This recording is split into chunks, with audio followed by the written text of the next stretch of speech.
I'm here. This is the belt that was formerly mentioned in our initial podcast. My last moment with it. I am officially dead in the water in this draft, and we'll be heading over to either. Actually, I'm going to spend some special moments with it just now. Just enjoy it while you can, CK. Enjoy it while you can, because I feel like I am in the prime position to be hoisting that belt and lifting it like the true champion I am. I think. Look, there's no doubt your draft position is very strong. Your a tactic of drafting only men is been very true for always for South African Survivor, and you were spot on. And we criticized you so much for your picks, and despite your lead pick Dante's best efforts, the women have been annihilated. Well, there you go. Well, there's nothing more I can say. Obviously, there's still so much more Survivor to go, and it could be look, they could all fall in the last hurdle and have Kalani or Marion win, but who knows? Marion's a viable winner. Could you imagine if Kalani won? Kalani and Marion, get that out of your mouth. Do not put them in the same category, Max. No. I'm saying either of them can still win. They're still in the game. That's how Survivor goes. We've seen with last season, Nicole came out of nowhere and got the W. Kalani, who could Kalani conceivably beat at the end? Shane, maybe? Yeah, well, exactly. Tajan. Look, it's we've seen some crazy upsets in Survivor Final Twos. You never know, but there's a bit of jury. There's two, like the final two could be just terrible, and they just throw anyone the vote who they like more. But sorry, Schneider, I don't know if you've been keeping up to date, but Piney went a long time ago. Schneider, you missed out last week. We were talking about Piney. She's long gone, unfortunately. Now, we're very excited that Annabel is back. The content was certainly lacking without her last week. Josh Peterson did his best to fill in, but really that was not getting it done. I don't know if you watched it, Annabel. The content was definitely a tier down. I had good intentions, but I'm actually a new mother. You can probably tell by my glow. I took parental leave last week to care for my son, Puffy Fluffykins. I was a little late to this live stream because he pissed on the living room, and he's currently destroying my heirloom Turkish rug. But it is great to be back, and pray for my rug. We had a picture of him up on the show if you watched it last week with Max. So the audience was very excited. And they'll be excited again now because we're joined by a very special guest. Now, why is he on here? Because he was epic on a live reality game recently aired. And why is he here? Because he knows Survivor and he loves Survivor South Africa, and he has been badgering me since I took on this podcast to be on it. So I thought, you know what? Make the fans happy. For those that have not seen Backyard Survivor Season 4, you're probably going to get some spoilers here, perhaps. But tough shit. You should have watched it already. I highly recommend it as it was so well done and so well put together. The cast was immense, and there weren't many superior cast members than the man joining us today. He brought all the action, all the bitchiness, all the fun, all the complaining about his broken leg all the time to the podcast. It is Josh from Backyard Survivor 4. Hello. Welcome, Josh. Hey. Thank you. Josh. Hi. Look, I'm not going to lie. I'm sick. I've been off work. I look like absolute trash. My glasses look wonky. I don't know. But I'm here ready to talk some Survivor. And I'm wearing my little Birack buff, Birack 4 party lovers. Yeah. Let's do it. So when you first reached out to me, it was right at the start of the show, and you said you wanted to appear because you were a Tanya stan. Of course, she made it about as far as anyone would have expected. How did you feel about Tanya on this season? I still stand Tanya to this day. If there's ever, like, you know, an Australian Survivor, an essay, oh, Matt, I love you, Birack 4. Crossover, I would want Tanya there. I think she's an iconic character. everything she said about Pinty was true. She was a bully. I just felt for her so much. She was like very, you know, stayed true to her morals and stuff. I wish they picked her to stay over Pinty, and then Shona wouldn't have got her chest smashed in as well. That's right. Now, Schneider is here. Schneider says hello. Schneider is our biggest listening fan, and he wants to say hello to you. Schneider before as well. Oh, did you? He knows you well.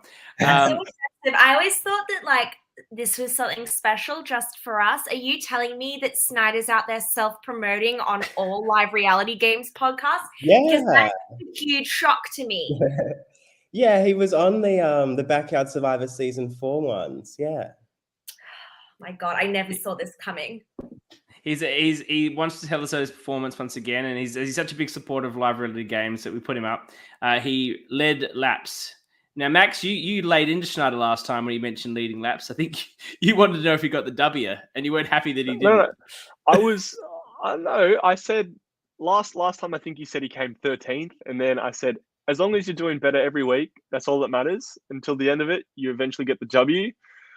Leading laps is good, but if you're not the first one who finishes across the line, what's the point, Snyder? You got to be first. Yeah, no one cares about second or third. In the immortal words of Ricky Bobby, if you're not first, you're last. Well, while we're on that, let's go around. We're at 6 watches. I think that's our most ever. I think it's all because of you, Josh. You bring in the crowd. Got the pool. We're talking about not first, you're last. Now, I'm fresh off my victory lap, which I'm going to start doing now live on this show, about my call for the merge boot. I was 100% down that it was going to be Tony. I was convinced on that. Max said someone else. JP said someone else. Dante. You're all wrong. Yeah, well, you were one of them. I said absolutely would be Tony. All right, so now we can do, here's someone, there's another fan of yours. John's only watching for you. Thanks, John. Love you. John. I always thought you were lovely anyway.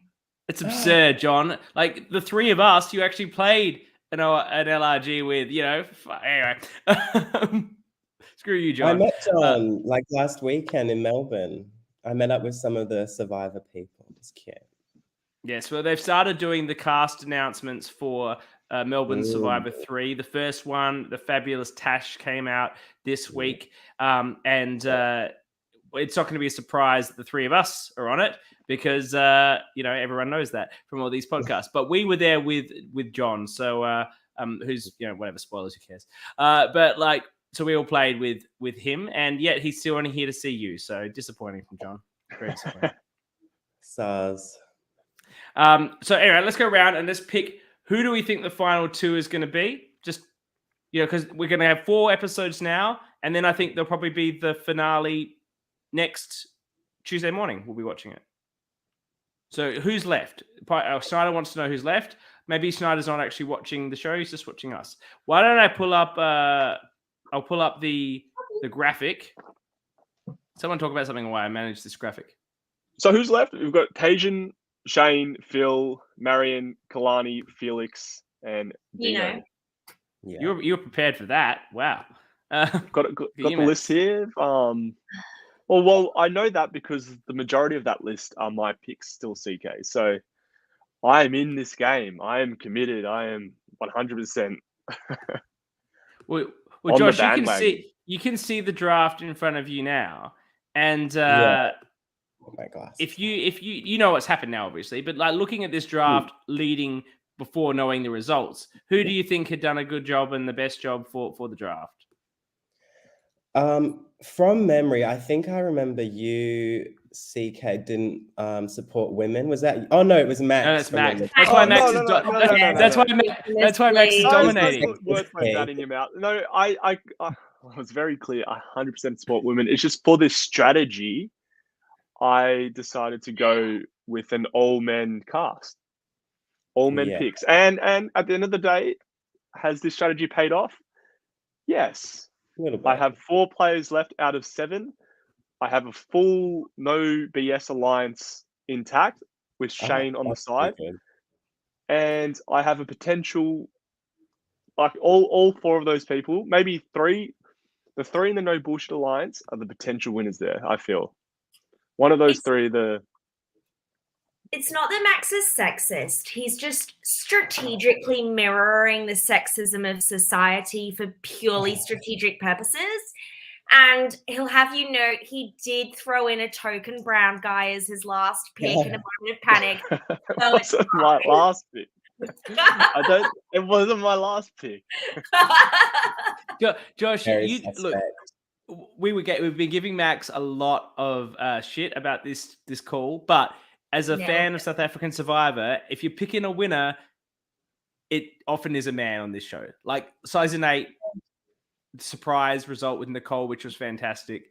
But somehow Tom won this freaking show. Like this is So as a strategy, it was sound and it remains sound. Though look, let's be fair to him as well. Shane to one side, the No BS Alliance. Who doesn't love Dino? Who doesn't love Phil? Yeah, Like love Dino. Dino's so cute. Little puppy. It was my first pick. Dino was my first pick, and I'm really happy he's still in there. I'm glad he's completely changed his game since the last time he's played. And look, he's looking in a really comfortable position to take it really far. Who knows? He might even be the winner, and I'd love that for him. Dino's getting an incredible edgic if I'm reading it right now that it seems like he's the winner, but that he could be very much be the chappies of the season, I feel, where he goes out in third. Yeah, he'll be the Rob Goddess, probably. Final two of Kalani and Tajan. Yeah, that's John's call right there. That is John's my worst case scenario. It wouldn't be South African Survivor if Kalani didn't win ICA and bring Tajan to the end. But John thinks that either Marion or Dino will win. I think that's true as well. I'm hoping for them. I want to jump in here. I listened to all of the exit interviews this week, and I'm pretty gutted because Marion was really my last hope for a win this season. I've got Marion and Tajan. I don't think, based on the jury interviews so far, there's any chance of Marion winning. Tony came in and said Marion refused to work with me from the start, insinuated it was something to do with the PK connection. Dante, I don't remember saying anything negative, but he certainly didn't say anything positive. The biggest shock for me was Steffi. Steffi said that Marion was very difficult to work with, and she'd actually considered flipping on the Breakfast Club and working with Tony instead, because at least Tony was a collaborator. Marion is difficult and won't listen to other people's opinions. And then unsurprisingly, Meryl had nothing positive to say about Marion either, and said that Marion had contributed towards her having an emotional breakdown, which meant she would have had to have left the game anyway. So hang on, I want to know, when did Meryl have an emotional breakdown? Give me some more information about this juicy topic. Yeah, Meryl said that physically and emotionally she was completely on her last legs when she was voted out, and she didn't think she would have been able to make it until the next time anyway. She said that she hadn't really had to play such a heartless game in her first season. Easy when you're not on the right side of the votes. It's easy to be the nice guy when you're on the bottom of the numbers. Like when you got to make these decisions and just boot people out, it's very hard. I mean, honey, some of us manage to be mean and still not have the numbers anyway, but we can't all be flawless. Anyway, she said that she'd found some of the votes really difficult, and that the final straw had been Marion being nasty to her and what she felt was a way that went beyond the game. Yeah, that was poor behavior from Marion, and it was guilt, right? It was guilt. She turned on Meryl. She actually wrote her name down. And they flipped it, and she wrote out Steffi. So she couldn't be mad at Meryl for doing that because they were going for each other. But I think she had guilt about betraying her, it not working out. But Meryl on what was televised was like, oh, look, it's fine. It's a move. It's the game. We move on. And, Marion wouldn't even look at her or sit next to her, and just completely, after spending weeks together, was just unnecessarily nasty, particularly when Meryl was just like, yeah, it's a game. You made your move. I counted it. Worked out for me. Let's move forward. Agree. I think it was too much. Like they both took a shot at each other. Why can Meryl get over it and Marion can't? I just thought it was very childish. 100%. and yes, and that edit also doesn't make me feel like she's the winner. I really hope for a Dino win. I feel like there was this whole part in it could even be a Dino Marion final. I felt that whole part about the there's all this narrative going on now about the winner being someone who matters, so the season matters, and about how Dino and Marion being the biggest super fans and connected with the community the most out of everyone here, that they really want to see the other one do well. I feel like that sort of stuff being put in the edit reads to me like those guys are a huge part of the end game. That was definitely a big part of one of the episodes. I think it was just 2 episodes. It was pre-merge. No, it was just and before. even recently, I binge watched these like 2 episodes ago, so it was like. And that was a big part. That was a big part of the episode. They had a lot of concentration over that, so it could be a bit of foreshadowing. So Schneider wants. Can I just before we go? Schneider has said this 3 times, so we better bring it up. He believes a false narrative. He believes it's the final 3. I don't know what basis you have this, Schneider. Survivor South Africa's never been a final 3, and if it's a final 3, it probably ends on Thursday. I reckon they're going to want to go around again and finish it on the Monday night. No, Island of Secrets had a final 3. Oh, look, you were right. Sorry, he's right. Sorry, I'm wrong. Sorry. That was such a pointless final 3 anyway, because it was the most. It was yeah. Waste of space. I do have a point though, which scared me, because in the episode, how we're hoping that this narrative of a true fan's going to win, which Dino and Marion, flashback to Survivor Island of the Idols, where it was saying, oh, this is a season for the women, a woman's going to win, and then a woman gets touched up and all the women get decimated and then a man wins. So that could also be happening.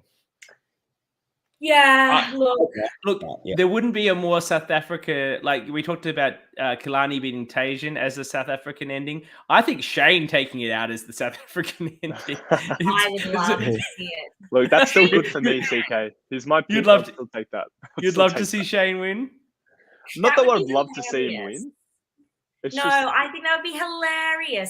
He's come across so terribly. And I can tell, I can tell based on Twitter that the other contestants or the jury's not really vibing him either. So I don't think he can win either. It's got to be one of the... Oh, Tori! Great to see you, Tori. Yes, this is Puffy Fluffykins. He's a gay icon. He's already got 4 to 5 boyfriends, and he's... very young. Does he have an Insta yet? No, he's more of a TikTok kind of dog. He's very young. But yes, where were we? So no, I mean, I think in terms of who's left, who the jury doesn't hate, we've really got Felix, Phil, Dino, and that's about it. I've said that Felix is. You go, Max. Yeah. I was just gonna say, in terms of my winner pick, obviously I'd love Dino to win, but I still feel like Phil is getting that strong edit in terms of. Yeah, I'd agree with that. They've never portrayed him in that bad light. They've always shown him sort of orchestrating the moves, or he's thereabouts within. He's always in the know of what's going on, and he's just looking really strong. Obviously, in a strong alliance. And going back on the whole Dino being the fallen angel, getting cut the final 3 with a Phil and maybe Kalani final 2. Phil, I think it'll be Phil Marion. Phil Marion with Dino at 3. Yeah. With Felix at 4. Yeah. That's a prediction. I feel like Phil is my winner's pick at this point. I don't know. What do you think, Josh? I'd love to hear your opinion. Yeah, well, you just saying then Phil and Marion final 2. It has been said that they have that connection because they were both on season 5 together. So that has been mentioned. So you saying that, I'm like, you might be onto something there. And remember, she said she wanted to target Meryl so that Phil would come running back to her arms. That is what she said. Exactly. Yeah. Right. I mean, we all want to Phil cuddle. And I feel like Felix is just getting nothing, like in terms of an edit, like, and then to even show the bit where like I think Marion comes to him and says, "This is the plan," and we'll talk about this move in a moment, the big move. We're gonna do this move. Meryl's gonna send you home, and then we're gonna vote her out, and you're the last to know, Felix. And he's just like, "Okay, cool, great." So my lines are telling you stuff before they tell me. Awesome, like. That's not what you want to hear. And it's not what you want to be in the edit if you're going to be winning future looking. But let's talk about that move. The biggest move of the season. Absolutely blindsiding Meryl. She has all the advantages. Just to recap, she has all the advantages under the sun. She has a tribal safety without power pass where she can leave tribal or send someone away. She has a flip a coin. And there are way too many advantages in this season. This is absurd. But she has a flip a coin idol, effectively. And she had some sort of steal a reward thing that she gave to Tajan the episode before. She can protect herself pretty much for 1-2 tribals here. She thinks she's in with the guys. They're completely faking her out so that she doesn't use any of her advantages. And they absolutely scammed her completely. She was, well, from the edit, looked very shocked. I don't know if after the fact she's tried to justify maybe not knowing. No, but she was absolutely surprised by those guys. And that's a huge achievement because in my view, and we can all talk about the move, but in my view, Meryl knew, and she's got to know, and she did say that she was probably the biggest target left in the game in terms of a threat to win with her social game, with the strategic game she played to date, with the advantages she had. She's going to be a target. So to make someone who knows that they are a target feel safe enough to not use their special advantages to get through a couple is a huge effort in deception. So well done, Dino. Well done, Phil. Well done, Felix. And, you know, they didn't seem to be crying about it. They just cut a throat right there. What do we all think about the move? Yeah, it was a savage move. It was Felix's idea, if you remember. It was. He was the last to hear about it. He was the one who went to Dino and Phil. I remember Phil had a confessional and said, like, the greatest irony is this was Felix's idea. Like, how did Felix come up with this one? Which kind of feeds into your idea, CK, right? That even when he's doing really well, he's getting a garbage edit. Both of the boys, Dino and Phil, are all over Twitter trying to give Felix more credit than he's getting in the edit.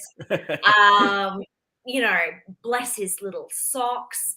But yeah, it was interesting to hear Meryl talk about it in her exit interview today, because again, she was completely blindsided. But she also made the argument that, you know, at best, I was going to get to final 6 with all of my advantages. And at that point, I've successfully used all of my advantages, and I'm going to be fighting a losing battle to stay in the game. So if I don't put all of my eggs in this basket, you know, I don't have any chance of winning anyway. What are your thoughts on that? I would say that true. It's the right basket. It is the right basket to put the eggs in, because Dino and Phil, who also are strong players, are the only ones that are likely to want to keep you around because they're not as threatened by you in the final. Whereas like a Shane or a Kalani or a Tajan, they're not going to want to work with you because they're never going to beat you. So like she could reasonably believe that Phil and Dino would take her, or be happy to be face off her with her at the end if they had to. It won't be their choice, but if that's just what happens because she wins immunities or whatever, they can live with it. The other group wouldn't live with it. So she had to trust in someone, as you say. Abundances only last so long, and they were probably the group to choose. Yeah. And I think, like, just from an overall view of this week, I'm like, how did we even get to this point where the no BS 3 like pre-merge guys are literally calling the shots, running the show, all the post-mergers flipped on each other, and now this minority has just come through the middle and is basically going to win their way to the end? Like, it's like, how did this happen? It's just insane. Like, they've just cannibalized each other. It's nuts. Yeah. Couldn't agree with you more on that point. They were the 3 getting picked up. They'll essentially, if the Breakfast Club stays strong, the what is it? The full package. Full package. The full package. Stay Yeah. strong. They were the easy 3 to get rid of. We talked about this last week. Going into the merge, it was going to be the full package versus the No BS Alliance, and which was going to stay strong and gather up the extra pieces the best. And those 3 guys, despite spending some time away, are well connected. They're together. Felix only had a bit of doubt as to whether he would want to keep Dante around, and Dante was targeting Dino, so he had to make a decision there, which I think was definitely the right decision. But the situation was very much though that it was Alliance versus Alliance, but it's really interesting how Annabel's talking about that Steffi wanted Marion gone, and that was in the one they ended up like turning on. They turned it on Meryl, but like the 3 of them were just, they might have been the full package, but maybe they were just too different from each other to actually form a decent alliance and stick it out. I blame feminist icon Dante. As John points out, at every single one of these votes, feminist icon Dante was trying to push for a male boot. I mean, from the beginning, Dante has said, I want women to the end, women strong. I'm Dante and I believe in female empowerment. And no one would listen to Dante, and they voted him out, and it's all been downhill for the full package ever since. It's just a real pity that he came into the game saying, I don't care about anyone's backstory. I don't care about anyone's emotions. I'm here to play a big, strong game like Rob did, and everyone's going to respect me as an alpha male. And unfortunately, his toxic personality and small dick syndrome just sabotaged what was otherwise a foolproof plan. You can see how outraged Puffy is about this as well. He also didn't have someone like Nicole just constantly talking about what a great feminist he was to everyone in every 5 minutes, and how frankly men are better feminists than women. That was Nicole's pitch for Rob half the game, and that sort of helped that narrative for Rob, I felt. Even though, look, it's unfair to put Rob and Dante in the same case because they're definitely different sorts of guys. Well, how do you feel about that, Josh? Do you see Dante as this huge feminist icon who is going to bring us home all final women? Not really. I mean, Dante, he's good to look at, very hot. And do you like him more? Question: do you like him more with the hair or without the hair? I'm a hair guy personally. Without, I reckon it's hot. The buzz cut. His body was cute, and I do reckon he's got a bit of repressed like stuff going on. Like I feel like he is secretly like a power bottom, faceless profile on Grindr. I feel you on that one. And I would be there for it. He's hot. he's gonna track you down on Twitter. He won't like that at all. Like anyone in that position. I'm waiting. Something tells me that Dante doesn't watch obscure fan podcasts on. Nah, but maybe Dino will forward it to him and go, "Hey, say what they're saying about you, man." This is a joke. Everyone gets that this is a joke, right? That Dante's obviously a massive misogynist who thought that only women could be. Only men can possibly be strategic threats, so therefore we need to target all the men, and the accidental, just to clarify, the accidental outcome of that is lots of women being in the post-merge. But unfortunately, I felt that most people understood we were being facetious about the accidental outcome and Dante being the furthest thing from a feminist you could possibly locate. But the comment there did feel the need to clarify the position. We don't. I thought you guys were being serious. No, I'm kidding. I'm kidding. I've got to support my pick. No. We talk about something that I hadn't really seen on Survivor. I don't think before, or maybe not to this extent. Just the complete shameless begging of Tajian to go on the reward. What do we think about that? That was embarrassing. I don't like that. Have some decorum. It was, and awkward for Dino, who literally has to basically kick him while he's down. But nah, don't believe in it. Yeah. Anyone else? Sorry, no, you go, Max. I was just gonna I feel they did the little scene where he's essentially lost out on 2 cars from winning 2 cars on Survivor. Yeah, but the first one was a lucky dip, so I'm not going to give any tears for that one. Oh, it was still. He went just right before it. Given the situation, and obviously he knows the position he's in. You can't. Yeah, it's tough, but I feel like he was just broken in that point. He's like, please, just let me go have one reward. I've come second on all these challenges, all these immunities. I just lost this car. I lost a $30,000 car. Come on, just let me have some. What was it? What was it even? It was like tapas. beer. He It wanted was some Tapas. tapas. Tapas. It was tapas and tapas. wine. He wanted tapas. The and wine. That's right. It was wine. Well, he's got that outsurance token to use. Why is he begging? He can do it himself. Well, he didn't have it. stage? No, he didn't have it then. No. He's got it. He's got it now. Well, he's got it now. Honestly, a shameless queen stands a shameless king. And while I did rewatch it with Max seeing it the first time, and I was like, babe, there's a really uncomfortable bit coming up. It was kind of iconic, and I kind of respected it. I'm like, you know what, honey? If you're willing to put it all on the line for some tapas, you're just, I get you. You know what, hun? Sometimes some things really matter in that moment. And he was willing to cash in his social capital for some cheese sticks. And he found out his social capital isn't even worth some cheese sticks. So... Correct. No one cares about him. I think Snyder's finally cottoned on that you two are dating, Max and Annabel. I think we've said it like 20 times on this show. But anyway, he's finally worked it out. It's true. And Snyder, I'm also a live reality game racer. No.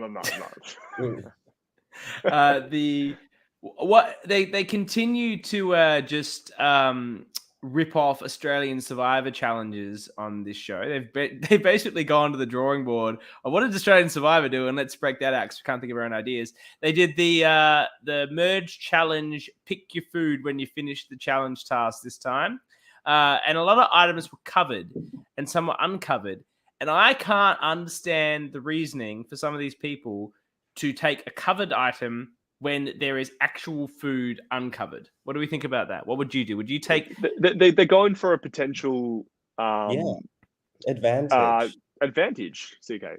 Whether it's going to the outpost, a half idol, something, who knows? That's in this game where historically there are hidden advantages in the merge feasts, and if even if it's for an advantage in the next immunity challenge, you're taking that.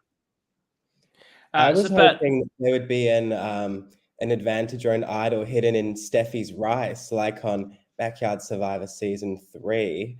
Because she just got a big bowl of white rice. Like, how basic.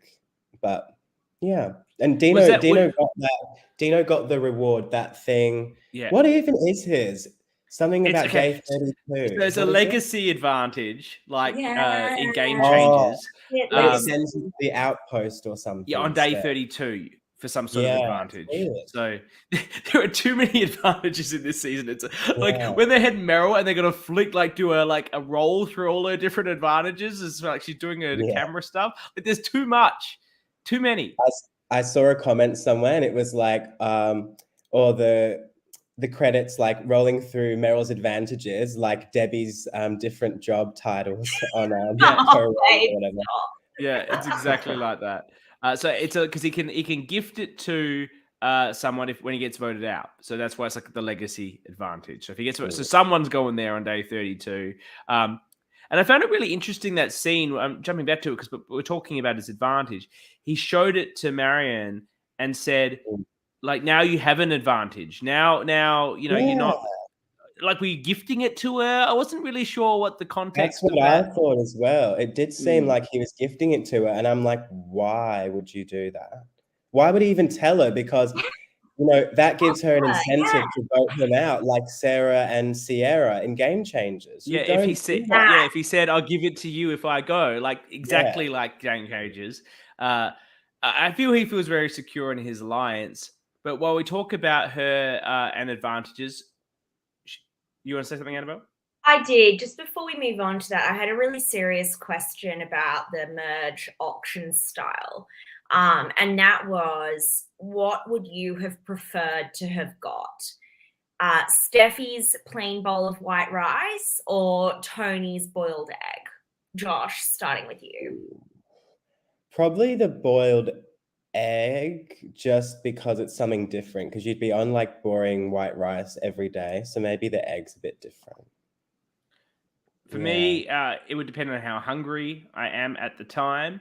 But I eat a boiled egg every day when I do my fast days. So it's a staple of my diet. And I would also happily take the boiled egg if I was too hungry. I'm a huge fan of a boiled egg. I would have taken the rice, purely on the fact that I'm not the biggest fan of eggs. So it's just a food preference. Yeah, honestly, Lame, I'm but- not eating a fucking boiled egg after it's been sitting out in the sun for hours. That's Yeah. rank. I'm taking that- the white rice, honey. I don't care if I've been eating white rice every day for a month. You won't see me touching some. Anyway, And that's yes, and that's another thing. Like what viewers forget about is the meals that we see that are already prepared have been sitting there for hours, and I they would always be think stone. that. That'd be stone cold. Stone cold. Disgusting. And And like when it's they have like the KFC feast and stuff on Australian Survivor, and I just think of like soggy, disgusting chips. Like, Oh, the and that's exactly what they'll KFC, be eating. the KFC one's even worse. If they're in friggin' north, southwest, nowhere, Queensland, how far away is the nearest KFC? Yeah. Like, at least someone at a local resort could have been making this food for them and they bring it out, like for this, because it's just for no food. Where the hell is this KFC coming from? Like, how cold is it? Like a little, Maybe, well, they probably have like a catering truck for the crew, and they just like reheat it in the oven or something. I don't think the Colonel would let random amateurs mess around with the KFC production process. It's definitely microwaved KFC. They sounds reheated horrible. the KFC and then left it out there for hours. I'm with Josh on this one, rank. Baden confirmed it from Survivor a couple of years back. He said that the best reward challenges were the ones that you got to cook back at camp, because obviously it was fresh, versus the food that was cold was genuinely cold, and it was terrible. Was this Baden, the nerdy astrophysicist, or Baden, the Tour de France poker player? Nerdy. The nerdy Baden. Yeah. Mel has some insight to the KFC. It was an hour and 20 minutes away. Yuck. How do you know that, Mel? How do you know exactly where it was filmed and when the nearest KFC is? It was filmed in Cloncurry, hun. Right, it was in Cloncurry. I love the info, Mel. Thank you. I like little things like that. I did a lease in Cloncurry once for fascinating. Let's be real. We've all had KFC that's a couple hours old, and it's not that bad. If it's KFC, you still. It's always bad. The secret ingredient of KFC is regret. It's the 11th herb. It's the 11th herb. Can't go wrong, especially in Survivor. Can't go wrong with some Dirty Bird. While we are talking about the Dirty Bird, fun fact for those that don't know it, are people aware of its like amazing social media manager and the Twitter position it has?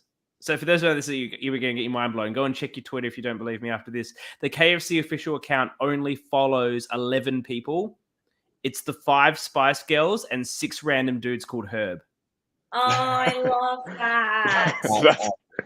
That's hilarious. The 11 herbs and spices. Wow. Check it out. It's legit. Amazing. It's amazing. That's clever. That's such a niche like gag for people like you to just explode on a podcast and people go, "Whoa!" It's amazing, it's a thing amazing fact. It's an amazing fact. It's awesome, and it's like it's Annabel's looking at it right now. I can see. I was playing with my dog's tail. Fair enough. So what we're going to say before we talked about the auction, Annabel? I was going to say something. Yeah. You were going to ask a strategic question, I think. Yes, I was. Thank you very much. Well, it was about Marion and her choice to take the bag of rice as opposed to the idol clue, knowing, of course, that she was probably in some danger. Went for the rice. Do we think that was the right move? What would you do? What would you do, Josh? Wrong move. That is a dilemma, like Survivor Kagayan. First episode, you would take the rice, show some loyalty to your tribe, This late in the game, post-merge, 100% take the idol clue. Is she crazy? Especially after all her alliance turning on each other, flipping and flopping. I think to give up the chance for an idol, she's crazy.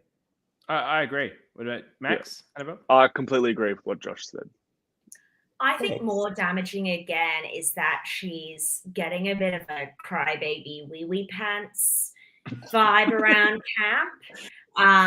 There's been a lot of whinging, a lot of crying, and again, like I understand she's been through a lot, and I certainly wouldn't want to be out there either. But I think if you're going to come back having made a personal sacrifice and continue to feed in to a version of yourself that is needs comforting, then that's not a version of yourself that's going to win at the end. I feel like Marion has been a character who has required a lot of emotional support and comforting from the very beginning. And I feel like when you then backstab the people who've comforted you, they are more resentful. And I feel like you are then a less sympathetic character at the end as well. Wow. What is the issue that you're raising, not wanting to be out there, coming out again, like that she might not have wanted to come out again? Is that what you were suggesting? There's some personal history there? Yes. So Marion has posted on Twitter because she's been receiving a lot of hate. For this season or from her prior season? From this season. She received a lot of hate from her initial season. So in her initial season, she received a lot of hate. And then she developed vitiligo. And I think I mispronounced that. Anyway, she made a tweet last week saying that she had actually attempted suiciding 3 times following that. When she got the condition or from this season? She didn't specify. Okay. Just generally, Yeah, and that, of course she's crying a lot coming out here. She's overcome a lot to be there. And I think, again, completely fair. I think that's why maybe the Survivor casting team could be a little bit more rigorous and caring and thoughtful about who they are subjecting to what is fundamentally a really horrific and quite torturous situation. It's certainly not a situation I think would be, I shouldn't be out there. And I think, when I'm looking at Kalani and I'm looking at Marion, maybe that was something that they should have thought about as well. But I think that again, that's naturally going to play out into the way you are in the game. You have to give her a lot of credit to go on a reality television program, receive a lot of social media hate from it, the challenges of recovering from that and going through all of that. Then it dies down a bit, I guess, for you to go on again, risk receiving the same treatment and it being laid on you just as thick. That's got to be incredibly tough.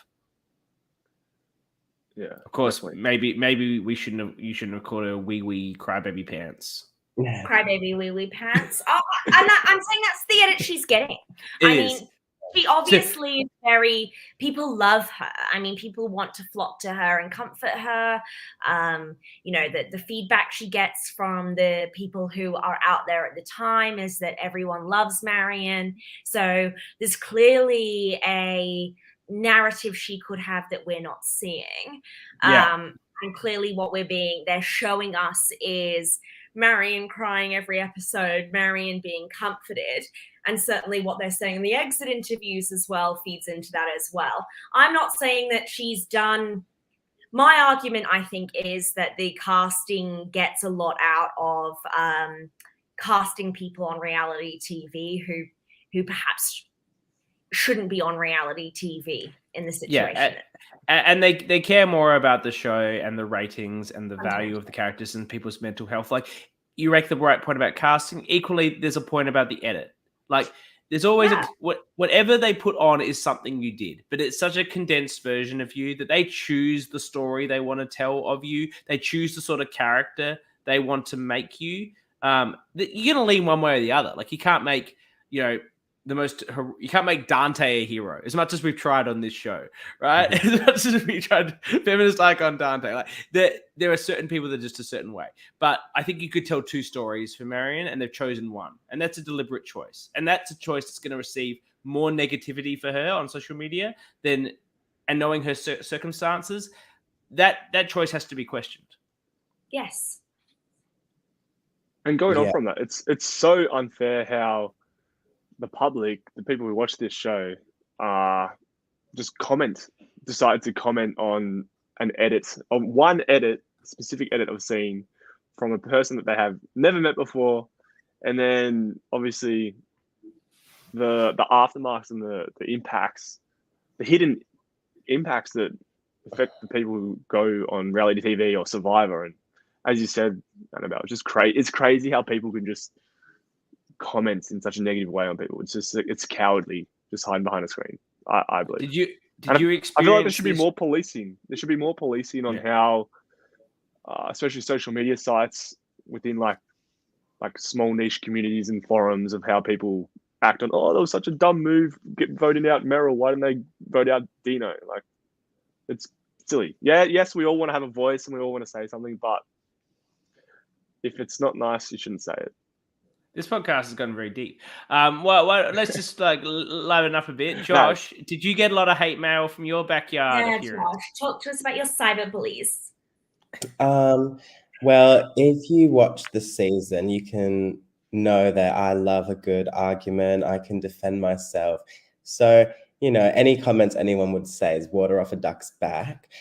So that doesn't bother me. But yeah, I think there's a few people. Wait, have you guys seen it? I know CK has. No, these two haven't. Shameful. Really? Not yet, Josh. Whatever. If you don't want to hear backyard spoilers, switch off now, because we might get some. Yeah. Well, I know the first vote off. I won't say names, but yeah, we got a lot of flack for that.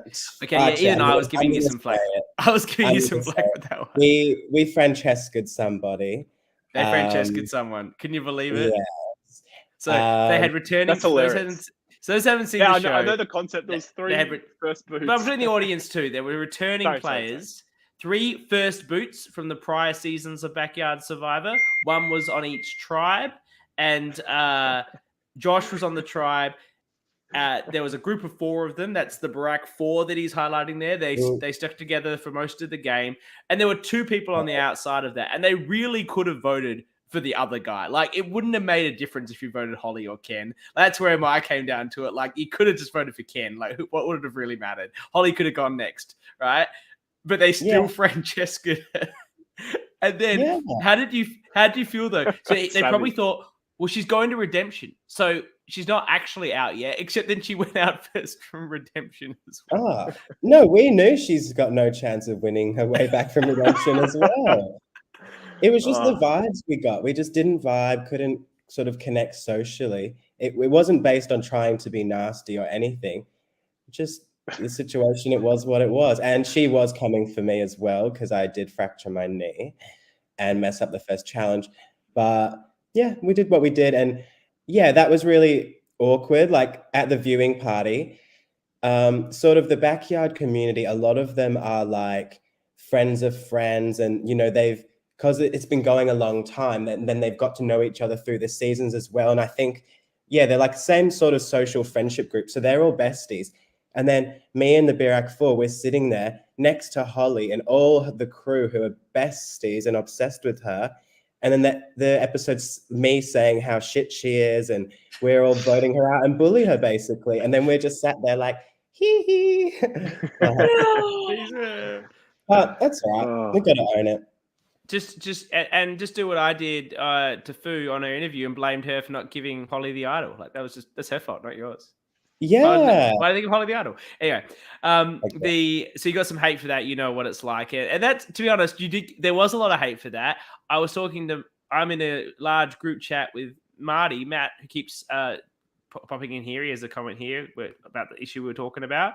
A regular watcher, and people were giving him a lot of flack in this large group chat, like 50 people, in the group chat about that decision. So I saw it firsthand, the criticisms that were coming your way. It's not the larger community like we're talking about, but it is the microcosm that the LRG exists in, the people that participate in that community, and you guys were getting slammed for it. So it's really interesting to see that, you know, you've actually got the chance to experience that.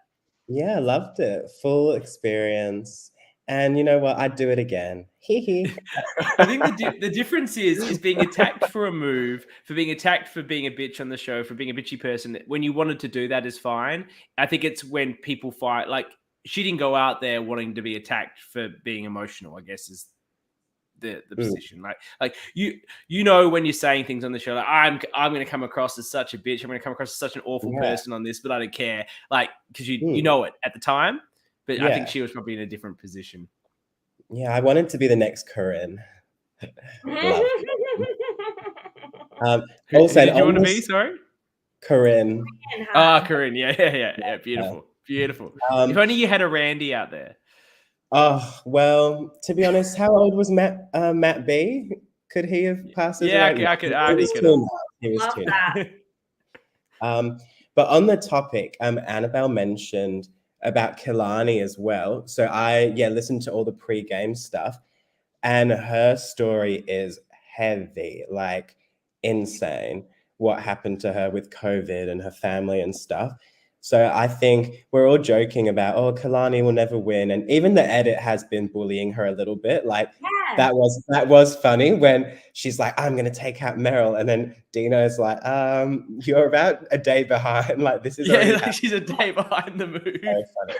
But if she makes it to the end and says her sob story, she could actually win. Like, I don't know. Depending on who's I don't believe in my experience with survivors that in all-star seasons a sob story will get you there. On a brand new cast, I think you can get there with it. But I feel like there's too many people in that jury that are going to be game focused. True, but she could beat Shane. She could beat Shane. I think you could win with a sob story if you were already loved and adored.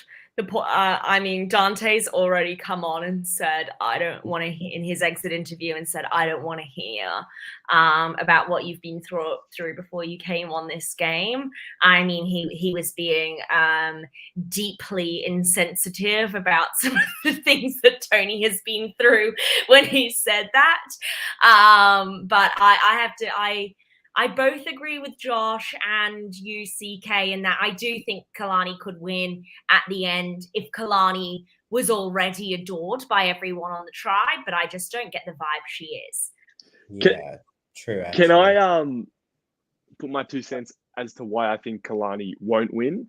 And this might come across as a spoiler in terms of why I don't think she wins. Do you want me to continue? Sure. Okay, so... Yes, this is going to be a warm take at best. Let's go. No. All right. No, this actually has a lot of legs to it. I enjoy collecting survivor buffs.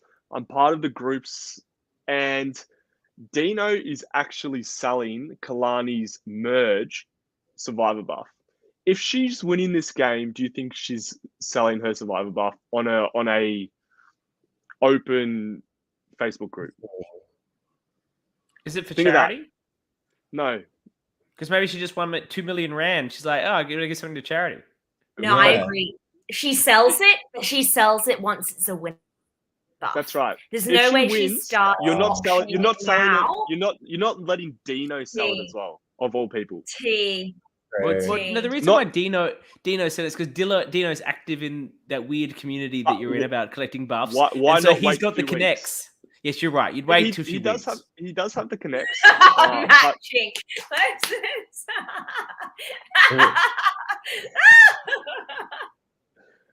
Sorry, but that's fair. It's not like it's. Yeah, that's just the. Yeah, sorry. You ruined it all, Max. She's definitely the easiest goat to take to the end and sit next to for anyone. By far. But let's be real. Let's be real, Matt. Like, I don't think people here think Kehlani's going to win, especially with her edit. I'm pretty sure Matt was being sarcastic. I know he was, but like, of course, you know what I mean. I'm just saying that's. And even if he wasn't, we gave them a lot of pre-warning that there was about to be a warm take spoiler, and so they could have turned off. The choice was there. Reflag. That was my 2 cents, I guess. Actually, I do like it. I do like that your weird like Survivor buff community thing that you go, the levels you go to is revealing interesting facts. I do like that. There you Honestly, go. Well done. It's the way you shame Max for collecting buffs and you have an encyclopedic knowledge of Backyard Survivor, please. That is iconic. At Okay. least the buffs are for real survivors, CK. I've been on a fan-made version as well, Josh. That's not shading you, but encyclopedic knowledges of fan-based Survivor is definitely nerdier than collecting real show Survivor buffs. Talking about buffs, I may as well give. Hang on. I don't agree with that. Let's put that to the audience. Those that are watching, what's nerdier? Collecting Survivor buffs or being really into LRGs and knowing the histories of them? And going on Survivor buffs, if anyone wants some of Melbourne Survivor Season 3 buffs, there is currently an Indiegogo campaign online, which you can find on Melbourne Survivor social media pages. If you want the buffs, buy it. Yeah, Yeah, that's I'm true. Actually, ignore everything. Max, I'm actually going to do it because I want to be on a future season. So give me that, goodwill capital. You should buy the yellow one. Oh, is that iconic? You should buy all three. You can see the colors. They're very nice. The yellow one is just the best. I'm not revealing anything about who was what, where, when, but I would buy the yellow one. Well, I've pieced together a lot of the cast and I met a few on the weekend and stuff. So, yeah. And then in the trailers and stuff, it gives a lot away about tribe divisions and who's aligned and stuff. So it shouldn't, because they do it in black and white. No, but then the people are talking together. So obviously they're on the same tribe. Yeah. I'm just saying all the fugglies are on red, all the hots are on yellow. That's pretty much the way it's easy to tell. I just told you what tribe we're on. Yeah. The ugly one. No jokes. How dare you? I had one last serious discussion point before I exactly what I thought, John. All 4 exit interviews, Tori, Dante, Steffi, and Meryl said that one of their biggest regrets in the game was the Teresa elimination, and that they wish he had voted out. I mean, here really Dante doesn't say he wanted Felix out, but all of them regret her going, and all of them wish that she was still in the game to play with. Do we have any thoughts on that? I agree. I was really sad to see her go. I think in her original season, she was absolutely trash. And then to see her get cast again, I was like, what the hell? Well, along with Pine Tea and Felix, like, what the hell was going on there? But then she really pleasantly surprised me this season. I was really rooting for her. And it was sad that, she acknowledged, like, in the episode, she could make it a 3-2-1 vote to save herself, but she's going to do the right thing and stick to the plan. And then that eliminated her. And I think, going forward, she just missed out on the merge. I think she, had a really good edit and could have made a good, dent in the game. I'm sad about Chorizo. Sorry, Chorizo. Yeah. I call her Chorizo. Is that offensive? Yeah. Whatever. I don't know.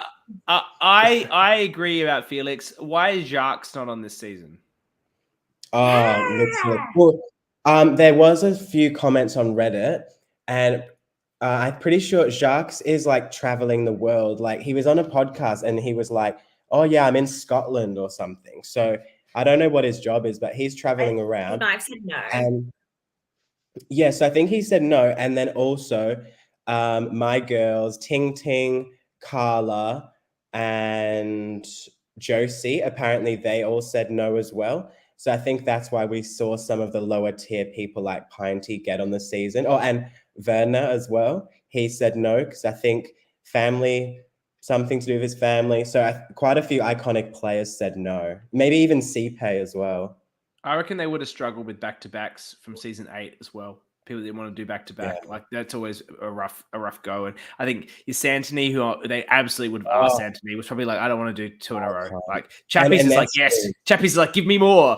And it's Chappies and all pre-merges. And when you go pre-merge, yes, I'll come back. Please God, I want another shot at this. Yeah, they could have brought back like half of that cast, like Rainier, Amy, Anesu, Santoni, Devin.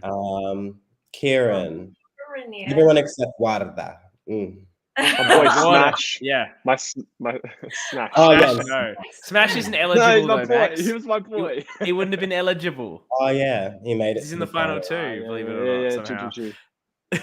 He's still my boy. Max's thank you. strategy hasn't changed. No, but he didn't even know who Smash was when he picked him. So, but Yeah, no. I was picking blind essentially. Yeah, that was a blind pick. Well, I think we've covered everything roughly in the way we do. Yeah. Thank you so much for joining us, Josh. It's given us an extra That's insight, okay. and Thank you, I think Josh. you've given some Mhm. valuable content, both your insight Thank to you. Survivor and some hard bitchy comments at contestants.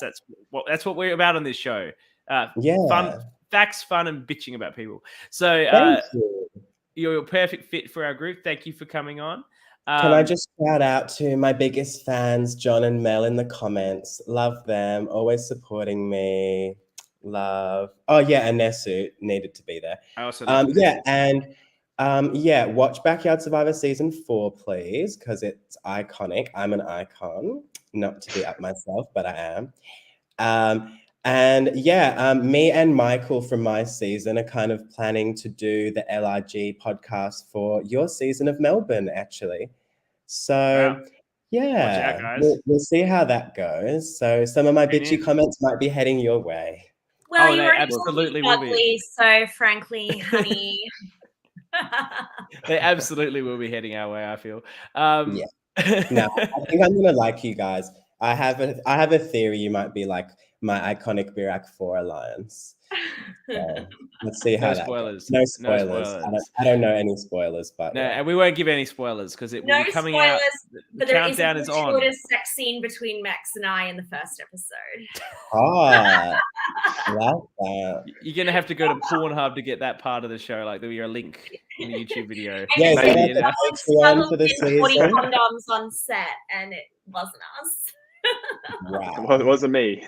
I think she might have got talked over there, but what she just said was somebody, a contestant, smuggled on. I think it was 20 condoms. I think you're being exaggeration to 40. Oh, I 20 thought you were condoms on set. joking. I actually did. Well, they got found in the bag check. Okay. Which contestant? No, we're not going to name. You might have to get the behind the it John? scenes when you're doing it, Josh. Okay, I'll try and figure that out. Who seems like the biggest slag? You can talk about that on your first episode. Yeah, That's the thing. please Oh, do. You can wildly speculate as to who it was. Yeah, okay. Draft most Yeah. likely to smuggling condoms. Yeah, You've got that's such good content already now. That's top tier. You're going to be set with this inside knowledge. Okay. Love it. All right. Well, thank you everyone for joining. We'll be back for one more episode, I guess, which will be before the finale preview, where we'll make our winner pick and see how it goes. If I can get this sent over, I will. I'm going to say goodbye to it. It's been a precious time, Oh. but I'll No win it back. ifs or buts, hon. You fucking express that poster, my man. You could Stop still touching win my belt. You could still win it, Annabelle. Nah. No, a Tajan Kalani thing will get it done for you, or Marion. Oof. No, I've got Kalani. A Tajan Marion thing gets it done for you. That's gonna happen. All right. Honeys. Thank you everyone for joining. Bye. See you guys soon. Thanks, Bye. Josh. Bye, everyone. Bye. Thanks. That's everyone all for right. comments. Bye. Thank you.